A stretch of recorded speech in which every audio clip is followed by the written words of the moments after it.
you got, you know? All right. Do your thing.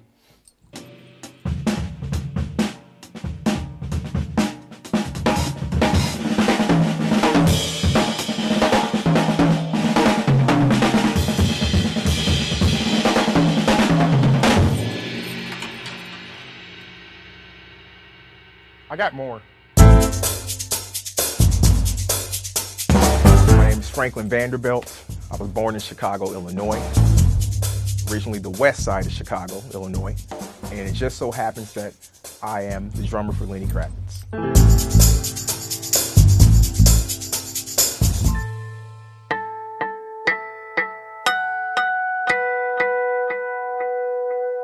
When I was coming up, it was tough. There were gangs and guns. I remember seeing a dead body in the alley, and the feeling that came over me was like, I can't even describe it. Growing up, I was friends with gang members too.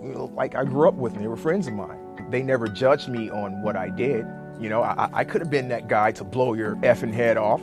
I could have been that guy, you know, but I didn't make that choice. They made their choices. Two things that kept me away from guns and gang violence. Number one, my parents. Number two, the activities that were presented to me.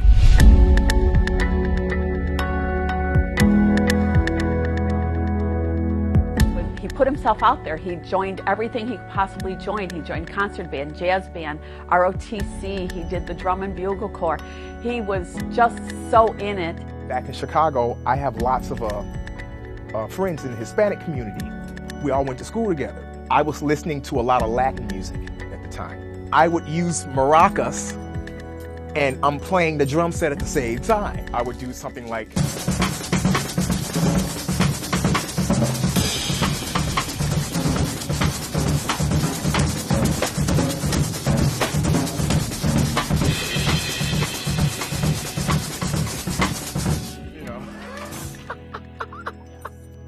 Drum and bugle corps was something that helped Franklin focus himself on what he wanted to do in life. And it clearly shows, and these are the type of programs that drive students like Franklin. Now I fight every day to try to establish more after-school programs. And Franklin was one of the students that you can clearly see benefited from it. When I left the school, he took over for a year or two teaching the drum and bugle corps on a voluntary basis. So it was one of those things where not only did the student learn something, but came back to give something. Franklin was very enthusiastic about music, and he had learned how to play drums when he started playing in church. But when he got to high school, my husband, Carl Annis, taught him how to read music and proper technique. My husband was big into jazz and exposed Franklin to jazz. My band director, Carl Annis, he sent me on my first professional job. I was 15 years old. It was a library. At the end of this job, I was handed a little envelope. I drive away with my father. I opened the envelope. It was $200 in there. And I said, okay, Dad, this is what I'm doing for a living. You know? That was a great experience, and I owe that to my band director.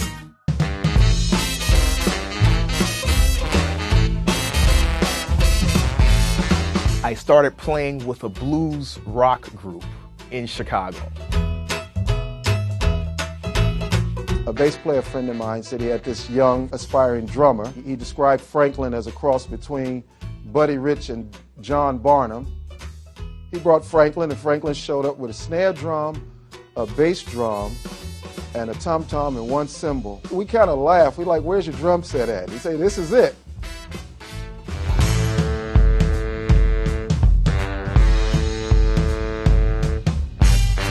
This is when I started to work consistently as a musician in Chicago. I was playing with blues musicians, and that's where rock and roll comes from, blues. Said he added another dimension to the music, but it fit in perfectly with what I was doing. He had a lot of taste, and when I got down to the slow, low-down blues, he could handle that really well, which is unusual for somebody who doesn't come from a blues background, but he picked it up right away. Growing up in Chicago on the blues scene, it was only natural for me to progress into rock and roll. If you know anything about Led Zeppelin, quite a bit of their songs they come from Chicago blues songs. So it was natural for me to love Led Zeppelin. You know, to me it was the same thing. They're just playing it louder.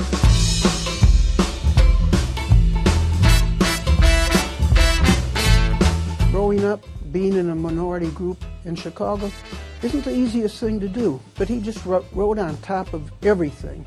Discipline for me at the time was very important. I had to do what I had to do to go after what I wanted and desired. And Franklin could mimic John Barnum. I mean, get it, first time out, you know, just ability. And I just said, man, this guy, he could go further. I disappeared from Chicago in 1999. A few years went by and I met a lady by the name of Chaka. And then she pulled me out of Las Vegas into Los Angeles. Over the years, I became a better drummer. I played with Stanley Clarke, I played with Stevie Wonder, and because of these past names, it led me up to Lenny Kravitz.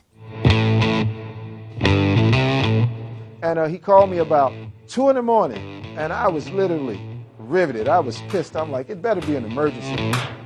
Franklin said, I got it. I got the gig with Lenny Kravitz.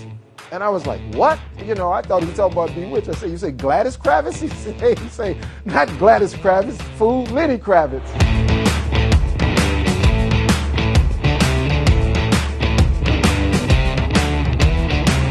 For me, when I get ready for performance, it's mostly about mindset. It's all about where my emotions are and where my mindset is. I could have been that guy. Just Being so in a in minority it. group in Chicago. Everyone on the west side of Chicago is not carrying a gun. You know, everyone over there, my neighborhood, everyone's not mean and evil and bad. It's not like that. I mean, you got some beautiful people over there, and I'm proud to say that I'm one of them.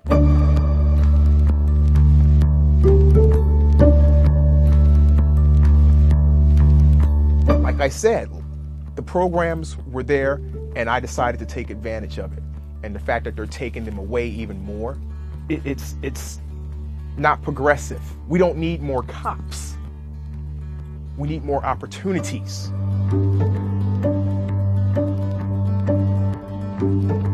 They have taken programs out of schools. And it's like these are the very types of programs you need to empower children. You need a way to exercise your mind and you need an outlet to express yourself. When you take away economics and when you take away arts, you leave people no choice but to fight. Where are they going to go? What are they going to do? They're going to do whatever they need to do to survive and to put food on the table. So I mean, let's ask this question. Why are the schools closing? Why isn't there anyone trying to put things back together? As a teacher myself, after-school programs are so important.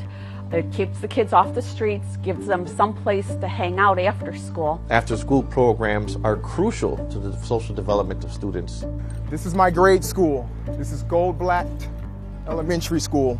Unfortunately, this was one of the schools that were closed here in Chicago, and I want to do what I can to try to open it up and turn it into a performance arts and economics center to bring more opportunity to my neighborhood. Put down the guns, let's pick up some knowledge. That's what I wish to do for the west side of Chicago.